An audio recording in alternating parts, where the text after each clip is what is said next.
Bonjour et bienvenue sur cette nouvelle vidéo de la chaîne Investisseurs Intelligents. Le dernier trimestre de l'année 2020 vient de se terminer, il est donc temps pour moi de vous dévoiler la composition et la performance de mon portefeuille d'actions.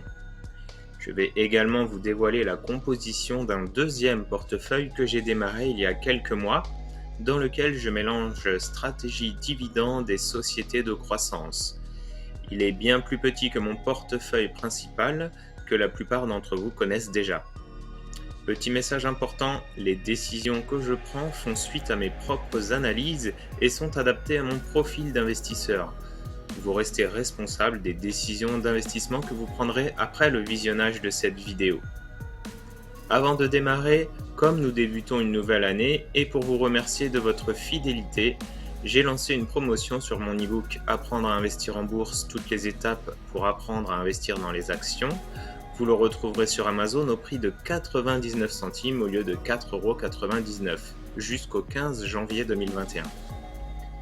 Enfin, dernière nouveauté, la manière dont je présente mon portefeuille. En fait, je vais vous partager l'écran de mon broker pour être plus transparent et surtout pour que ce soit plus visuel pour vous.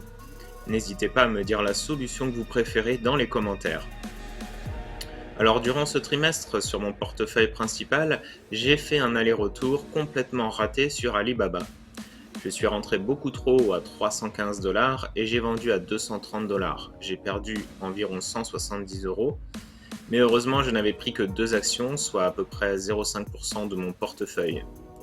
Je me suis aperçu que je connaissais trop peu cette entreprise et le pays dans lequel elle était implantée. Je ne sais pas jusqu'où peuvent aller les autorités chinoises pour empêcher la croissance du groupe et je ne préfère pas le savoir. J'ai effectué un deuxième investissement durant ce trimestre dans une société suédoise qui s'appelle ASSA ABLOY et qui est un leader mondial dans les systèmes de verrouillage. Portes et systèmes sécurisés, portes blindées et automatiques, systèmes de fermeture par carte magnétique, etc. Il s'agit d'un business absolument pas sexy comme je les aime. J'ai pris 45 actions pour un cours moyen de 224 couronnes suédoises. Cette société a un business très stable avec des rendements sur capitaux propres assez élevés et réguliers dans le temps. Parfait pour un investisseur de long terme. Mon portefeuille est toujours en plus-value de 78%, ce qui représente un gain latent de plus de 52 000 €. Ma première position, et de loin, c'est toujours Robertet, le leader mondial des matières premières naturelles. C'est 52% de mon portefeuille, et c'est grâce à cette ligne que mon portefeuille fait toute sa performance pour le moment, avec un gain latent de 168%. Cette société familiale est très bien gérée et présente une bonne rentabilité, en plus d'une croissance régulière, ce qui promet un bel avenir pour les actionnaires. J'ai acheté ces actions entre 2016 et 2017. En deuxième position, on retrouve Berkshire Hathaway, forcément une de mes sociétés favorites, car elle est dirigée par Warren Buffett lui-même. Ce conglomérat est une machine à accumuler du capital, ce qui assure une croissance lente mais régulière du cours de son action. Il y a donc très peu de risque de perdre de l'argent de manière permanente sur cet investissement. J'ai acquis mes actions entre 2013 et 2019. Ma troisième ligne est Euronext, une ligne constituée en 2018 et renforcée en 2020. Euronext est un opérateur boursier. Le groupe possède les bourses du Portugal, d'Irlande, de France, de Belgique, du Pays-Bas, de Norvège et devrait réaliser prochainement l'acquisition de celle d'Italie, ce qui devrait lui permettre de quasiment doubler de taille. La rentabilité de cette société est canon, je m'attends à un bel avenir pour cet investissement. Ma quatrième ligne est US Bancorp, la 5e plus grande banque américaine et une des préférées de Warren Buffett. US Bancorp a plutôt bien traversé la crise, son cours de bourse est revenu à un niveau assez élevé et elle n'a pas eu besoin de baisser son dividende pour traverser la crise. Un bon signe de solidité. Ma cinquième ligne est Ruby, une ligne que j'ai constituée entre 2015 et 2016. Il s'agit d'une société spécialisée dans le stockage et la distribution d'énergie. Ruby a beaucoup souffert en 2020 à cause des confinements, car son réseau de stations-service est resté quasiment inactif, ce qui a fait chuter ses revenus. Mais 2021 s'annonce mieux. Et surtout, Ruby a l'habitude de grossir par acquisition, donc sa croissance devrait continuer. Cette société est très présente en Afrique où la demande de bitume est très importante. Je pense que Ruby va continuer d'y investir massivement. En sixième position, on retrouve Wells Fargo, une autre banque américaine dans laquelle j'ai investi durant le crash du printemps 2020 et que j'ai renforcé pendant plusieurs mois. Malheureusement, Wells Fargo fait partie des banques qui souffrent le plus de la crise. Elle a dû enregistrer des provisions importantes pour faire face au risque de défaut de paiement de ses clients. Le dividende a été divisé par 5, mais je reste patient. Je sais que Wells Fargo versera à nouveau un dividende généreux d'ici quelques années. Ma septième ligne est Alphabet, la maison mère de Google. Il s'agit d'un investissement récent, réalisé en septembre 2020. Traditionnellement, les sociétés technologiques sont assez chères en bourse. Je l'ai acquise avec un PER de 35, ce qui n'est pas dans mes habitudes. Mais Alphabet croule sous le cash, qu'elle commence à redistribuer à ses actionnaires sous forme de rachat d'actions, ce qui devrait faire monter l'action plus rapidement dans les années qui viennent, surtout que la croissance de ses revenus devrait continuer d'augmenter à un rythme important.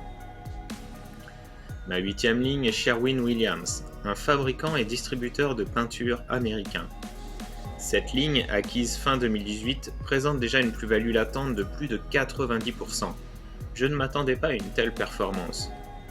Le modèle de Sherwin-Williams est très rentable. Le groupe possède beaucoup de magasins en Amérique du Nord, ce qui lui permet de gérer en direct la distribution de ses produits et d'être en contact direct avec ses clients. Je regrette simplement de ne pas avoir renforcé ma position durant le crash du printemps. En 9e position, on retrouve National Retail Properties, une foncière cotée américaine qui augmente chaque année son dividende depuis plus de 25 ans. Et c'est ce qui m'a séduit. En effet, avec Berkshire et Alphabet, mon portefeuille génère peu de dividendes. J'ai donc essayé de trouver des sociétés généreuses en dividendes, et pour ça j'ai choisi des valeurs bancaires et National Retail Properties. C'est une valeur que je conserve en fond de portefeuille. Ma 10e ligne, c'est TFF Group, mon plus ancien investissement, réalisé il y a 8 ans. C'est aussi ma meilleure performance avec une plus-value latente de 200%. Il s'agit d'un fabricant de tonneaux pour le vin, le whisky et le bourbon. C'est une société familiale donc bien gérée. Le titre ne fait pas grand-chose depuis quelques années, mais il finira selon moi par se réveiller, car le groupe n'a jamais arrêté ses investissements qui finiront tôt ou tard par produire des résultats. Enfin, ma dernière ligne est Assa Abloy. Comme je vous le disais au début de la vidéo, Assa Abloy est une entreprise suédoise qui fabrique et vend des serrures, des cylindres, des produits électromécaniques, des portes et équipements de sécurité partout dans le monde. Il s'agit d'un tout petit investissement qui représente seulement 0,75% de mon portefeuille. Quoi qu'il en soit, j'aime la stabilité de ce business et sa position de leader. En plus, cela me permet d'avoir une petite partie de mon portefeuille dans une nouvelle devise, la couronne suédoise. Alors maintenant, je vais vous présenter mon deuxième portefeuille dont je ne vous ai encore jamais parlé. J'ai commencé à le constituer il y a quelques mois. Mon but est surtout de générer des dividendes, mais je souhaite également saisir des opportunités sur des sociétés de croissance ou qui ont fortement chuté et qui ont un fort potentiel de rebond. À terme, je me servirai des dividendes de ce portefeuille pour moins travailler, voire ne plus travailler du tout, mais ça c'est une autre histoire.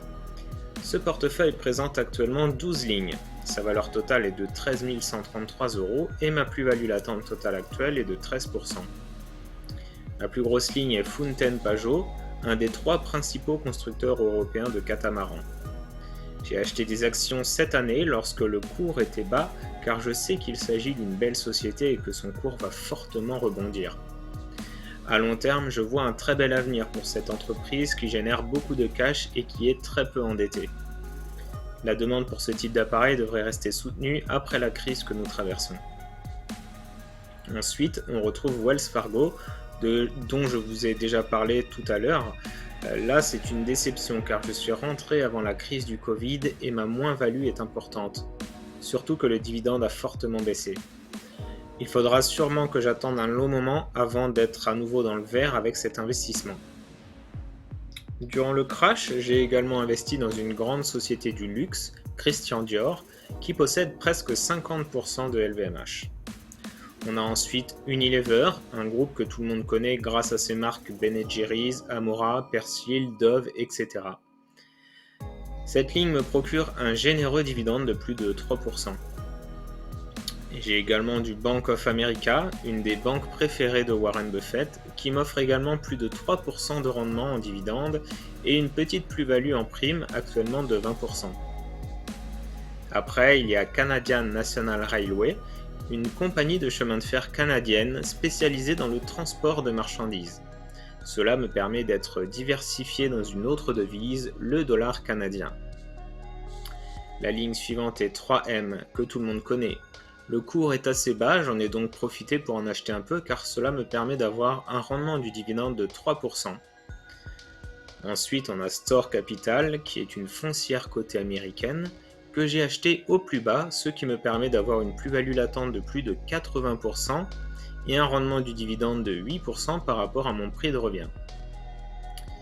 Récemment, j'ai investi dans 2 sociétés américaines de taille moyenne car j'ai apprécié leur profil de croissance et de forte rentabilité des capitaux propres. Il s'agit de Darden Restaurants, qui est une chaîne de restaurants américaine, et Steris, qui est une société fabriquant du matériel médical. Pour le moment, elles ne me rapportent pas grand-chose en termes de dividendes, mais j'ai confiance dans ces 2 sociétés qui me semblent être de grande qualité. Ensuite, j'ai une ligne dans Johnson & Johnson, un des plus grands laboratoires pharmaceutiques du monde. Ce que j'aime, c'est le fait que Johnson & Johnson augmente chaque année son dividende depuis de nombreuses années. Au cours auquel j'ai acquis les actions, j'obtiens un rendement du dividende de près de 3%.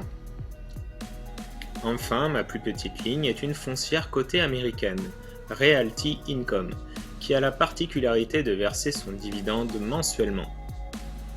Ce portefeuille est vraiment petit, mais il est en construction et j'ai bon espoir d'atteindre une valeur de 30 000 € sur ce portefeuille d'ici 3 ans environ.